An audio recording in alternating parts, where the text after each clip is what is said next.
आखिर 51 शक्तिपीठ ही क्यों, और ये शक्तिपीठ उन्हीं 51 प्रमुख जगहों पर ही क्यों गिरे जहां पर साइंस के अकॉर्डिंग एनर्जी बहुत हाई है। बिना किसी मैप के, बिना किसी सैटेलाइट के इन 51 मंदिरों का शक्ति केंद्रों का निर्माण हुआ कैसे। आज हम इस वीडियो में जानेंगे कि ये 51 जगहें रैंडम नहीं चुनी गई। इसके पीछे एक ऐसा जियोलॉजिकल सिस्टम है जो अक्सर कहानियों में छिप जाता है। आज हम इन्हीं 51 शक्तिपीठों के रहस्य को समझने की कोशिश करेंगे।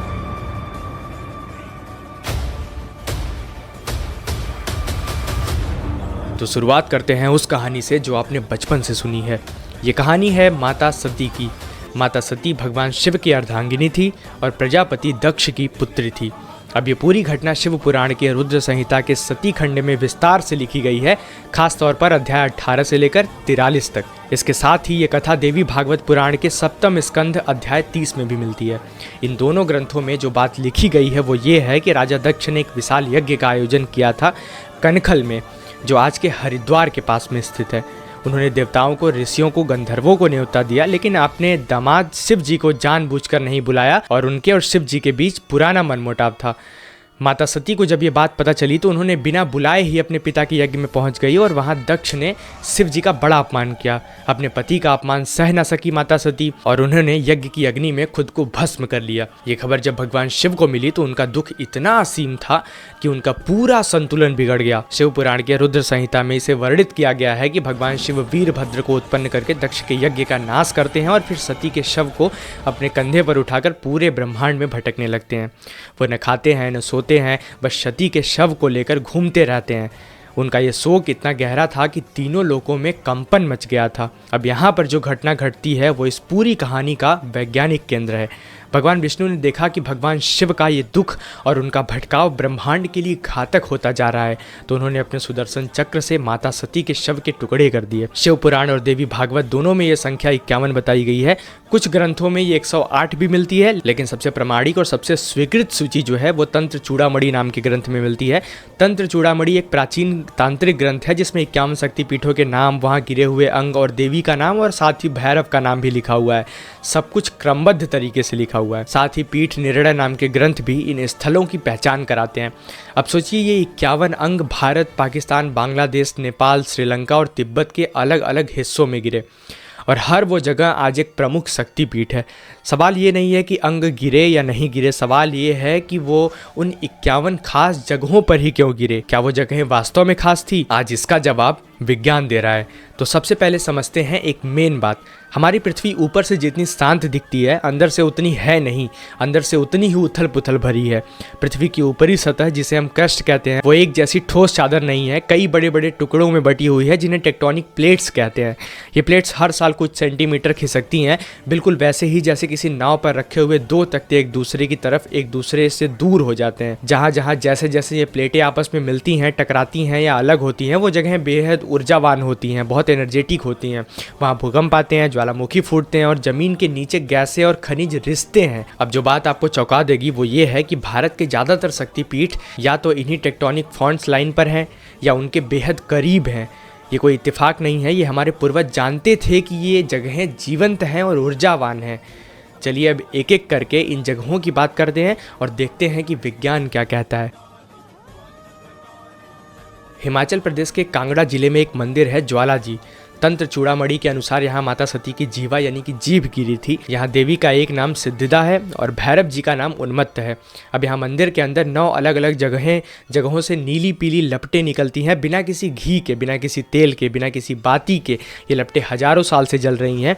राजा अकबर ने भी इन्हें बुझाने की कोशिश की थी। उसने नहर का पानी मंदिर में चलवा दिया था, लेकिन लपटें फिर भी नहीं बुझी। अंग्रेजों ने भी अपने ज़माने में जांच की, लेकिन फिर भी जवाब नहीं ढूंढ पाए। ONGC यानी oil and natural gas corporation ने 1990 के दशक में यहाँ विस्तृत रिसर्च की, बहुत विस्तार से। उनकी रिपोर्ट कहती है कि यहाँ ज़मीन के नीचे मीथेन और हाइड्रोजन जैसी ज्वलनशील गैसों का भंडार है जो चट्टानों की बारीक दरारों से, जिन्हें फॉल्ट लाइंस कहते हैं, बाहर निकलता रहता है। लेकिन जो बात ONGC नहीं समझ पाई वो ये थी कि ये गैसें हजारों साल से बिना किसी उतार चढ़ाव के एक समान दर पर क्यों निकल रही हैं। सामान्य तौर पर जब ज़मीन के नीचे का दबाव बदलता रहता है, गैस की मात्रा घटती बढ़ती रहती है, लेकिन यहाँ ऐसा नहीं है। जियोलॉजिस्ट इसे सस्टेन जियोथर्मल सीपेज कहते हैं, यानी पृथ्वी की आंतरिक उष्मा का एक स्थिर और निरंतर रिसाव। ये वो जगह है जहाँ पृथ्वी का आंतरिक इंजन सीधे बाहर झांक रहा है। हमारे पूर्वजों ने इस प्राकृतिक ऊर्जा को पहचाना और उसे देवी शक्तिपीठ का नाम दिया। उन्होंने गलत नहीं किया, वो शक्ति वहाँ थी और वहीं रहेंगी। ये प्रतीक है शक्ति का। आप इस बात को समझिए कि वो शक्तिपीठ इसीलिए वहाँ है क्योंकि वहाँ पर ऊर्जा है, शक्ति है। अब चलते हैं असम, भारत के पूर्वोत्तर स्थित कामाख्या मंदिर की ओर। ये मंदिर गुवाहाटी के नीलांचल पर्वत पर स्थित है। कालिका पुराण में जो एक प्रमुख शाक्त पुराण है, इसमें मुख्यतः देवी की उपासना का वर्णन है, जिसके अध्याय 18 से 19 में कामाख्या पीठ का विस्तृत वर्णन मिलता है। तंत्र चूड़ामणि के अनुसार यहाँ माता सती की योनि गिरी थी। यहाँ की देवी माता कामाख्या है और भैरव उमानंद है। ये पीठ तांत्रिक साधनाओं के लिए सबसे महत्वपूर्ण माना जाता है। अब यहाँ का सबसे बड़ा रहस्य ये है अम्बुवाची मेला। हर साल लगभग 3 दिन के लिए मंदिर के पास की एक धारा का पानी और कुछ स्थानीय जल स्रोत लाल हो जाते हैं। इसे देवी का रजस्वला काल कहा जाता है। ये घटना हर साल उसी समय होती है। अब इसका वैज्ञानिक पक्ष बहुत दिलचस्प है। नीलांचल पर्वत की चट्टानें मुख्यतः फेरुजीनस प्रकृति की हैं, यानी इनमें लोहे की मात्रा बहुत अधिक है। खासकर हेमेटाइट नाम का खनिज यहाँ प्रचुर मात्रा में पाया जाता है। मानसून की शुरुआत में जब भारी बारिश होती है तो पानी लोहे की चट्टानों से रिसता है और ऑक्सीकरण की प्रक्रिया से पानी लाल हो जाता है। इसके अलावा इस क्षेत्र की मिट्टी में भी कुछ विशेष साइनोबैक्टीरिया और सूक्ष्म जीव पाए जाते हैं जो पानी के साथ रिएक्ट करके उसे गहरा लाल बना देते हैं।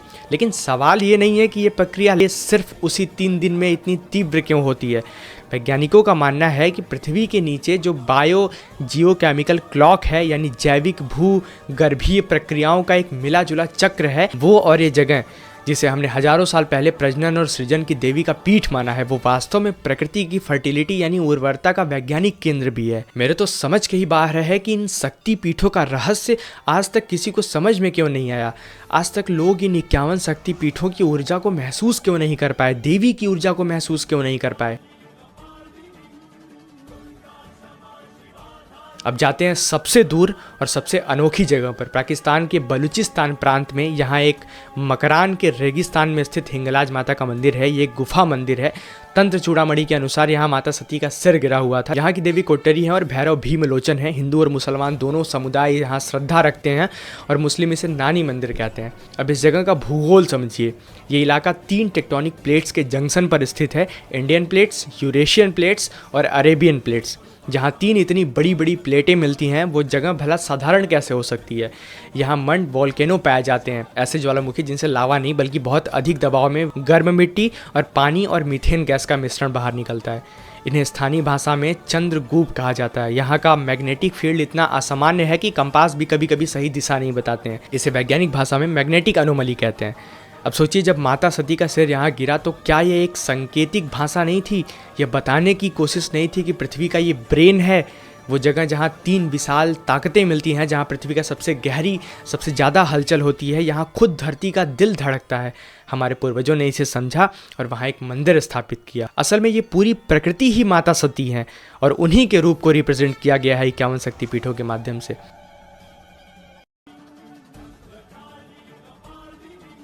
अब एक और जगह की बात करते हैं जो उत्तर प्रदेश और मध्य प्रदेश की सीमा पर विंध्याचल में स्थित है, विंध्यवासिनी देवी का मंदिर।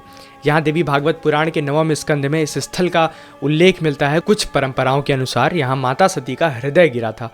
विंध्याचल पर्वत श्रृंखला भारत की सबसे पुरानी भूगर्भीय संरचनाओं में से एक है। इसकी उम्र लगभग 60 करोड़ साल से भी अधिक आंकी गई है। ये पर्वत श्रृंखला दक्कन और गंगा के मैदान के बीच प्राकृतिक ऊर्जा सीमा बनाती है। यहाँ की चट्टानें क्वार्टजाइट और बेसाल्ट से बनी हैं और यहीं पर वो बात आती है जो इस पूरे वीडियो की सबसे तकनीकी लेकिन सबसे ज़रूरी बात है।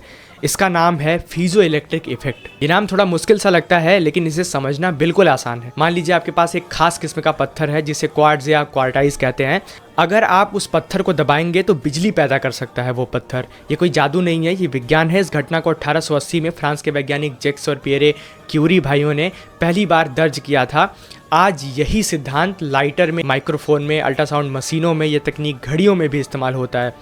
अब सोचिए कि जब पृथ्वी की टेक्टोनिक्स प्लेटें क्वार्टाइज चट्टानें जब दबाव पड़ती हैं, एक दूसरे पर दबाव पड़ता है, तो ये चट्टानें सूक्ष्म बिजली की तरंगे पैदा करती हैं। ये बिजली इतनी कम होती है कि आप इसे महसूस नहीं कर सकते, लेकिन आपका शरीर इसे जरूर ग्रहण कर सकता है। हमारे शरीर में एक बायो मैग्नेटिक फील्ड होता है। जब आप इन मंदिरों में घंटों बैठकर ध्यान लगाते हैं, मंदिर की परिक्रमा करते हैं, तो ये सूक्ष्म विद्युत ऊर्जा आपके शरीर की ऊर्जा में मिलती है।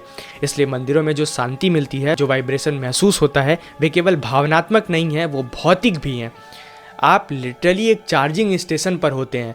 ये कोई अंधविश्वास नहीं है, ये साबित हो चुका विज्ञान है। अब एक और बात जो बेहद रहस्यमयी है, वो ये है कि इन शक्तिपीठों का आपसी अलाइनमेंट, अगर आप भारत और आपसी देशों के बीच मानचित्र पर 51 शक्तिपीठों को डॉट्स की तरह चिन्हित करेंगे और फिर उन्हें रेखाओं से जोड़ेंगे, तो एक पैटर्न बनता हुआ दिखाई देता है, जो कि बेहद व्यवस्थित है। वेस्ट में इस तरह की ऊर्जा रेखाओं को ले लाइंस कहा जाता है। ये अवधारणा 1921 में अल्फ्रेड वॉटकिंग नाम के एक अंग्रेज लेखक ने दी थी। लेकिन ये बात बेहद गहरी हो जाती है भारत के शक्तिपीठों पर।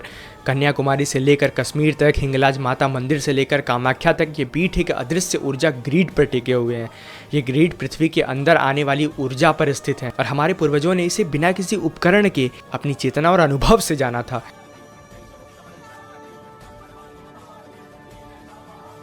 अब चलते हैं एक और शक्तिपीठ की ओर, पश्चिम बंगाल का तारापीठ। यहाँ तंत्र चूड़ामणि के अनुसार माता सती का तृतीय नेत्र गिरा था, जहाँ की देवी तारा हैं और भैरव चंद्र हैं। तारापीठ बीरभूम जिले के द्वारका नदी के किनारे पर स्थित है। बीरभूम का यह पूरा इलाका छोटा नागपुर पठार का हिस्सा है, जो भारत के प्राचीनतम भूगर्भीय क्षेत्रों में से एक है। यहाँ की चट्टानें आर्कियन युग की हैं, मतलब ये चट्टानें करीब 250 करोड़ साल पुरानी है। इस इलाके में रेडियो एक्टिव खनिज, खासकर यूरेनियम और थोरियम पाए जाते हैं।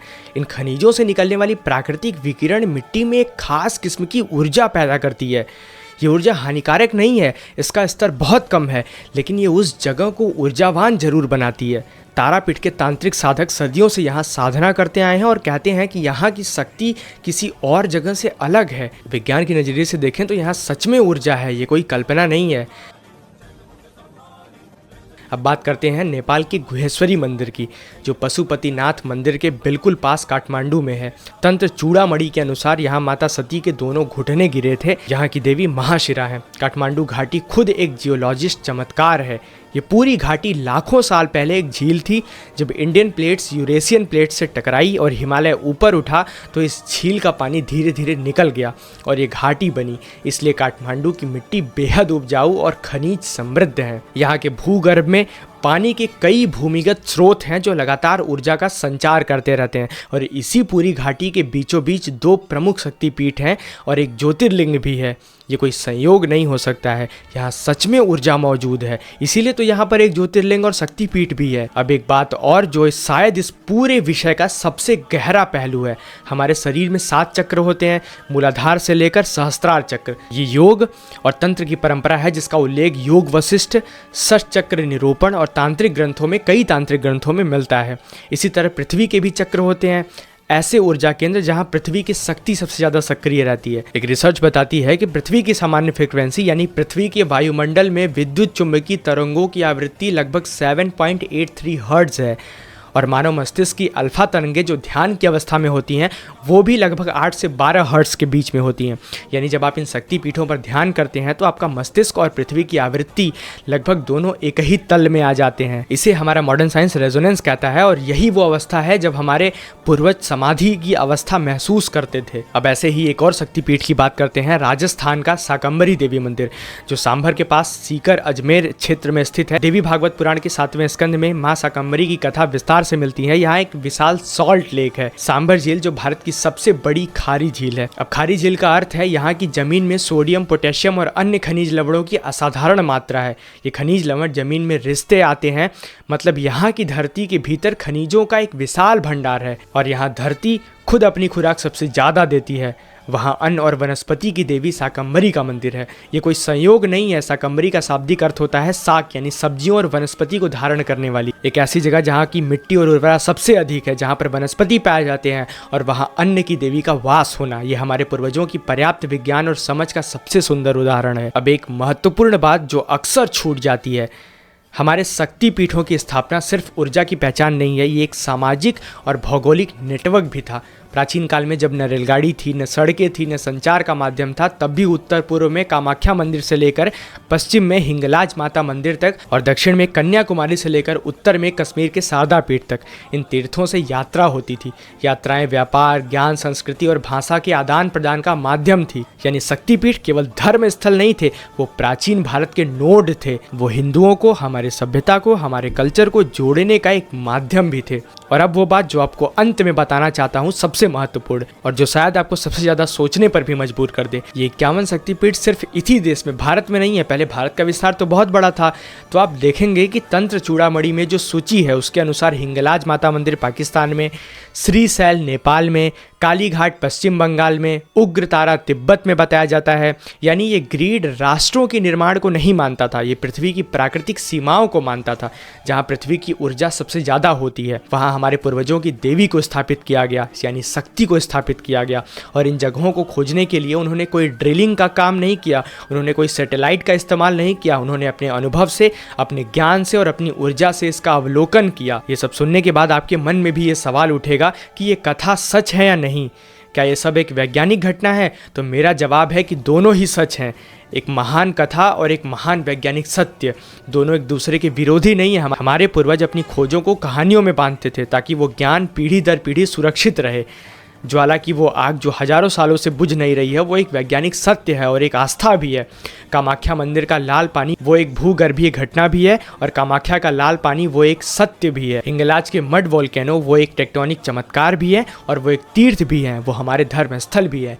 विज्ञान कहता है कि पृथ्वी में ऊर्जा है, धर्म कहता है कि माँ की शक्ति है। शायद दोनों ही एक चीज़ को अलग अलग भाषाओं में कह रहे हैं जो हमें समझ में नहीं आ रहा है। तो अगली बार जब आप किसी भी शक्तिपीठ पर जाएं, आंखें बंद करें, जमीन को महसूस करें, उस कंपन को महसूस करें जो आपके पैर के तलवे से होता हुआ आपके पूरे शरीर में फैल रहा है। वो एक ऐसा स्थान है जहां पर विज्ञान और आस्था, जहां पर माता की शक्ति और विज्ञान दोनों एक हो जाते हैं। सनातन धर्म के ऐसे ही विभिन्न प्रकार के कॉन्सेप्ट को आसानी से समझने के लिए आप सब्सक्राइब जरूर कीजिएगा और कमेंट जरूर कीजिएगा कि आप कौन सी कहानी के बारे में, कौन सी कथा के बारे में, कौन सी प्रश्न के बारे में जानना चाहते हैं जो आपको नहीं समझ में आ रहा है।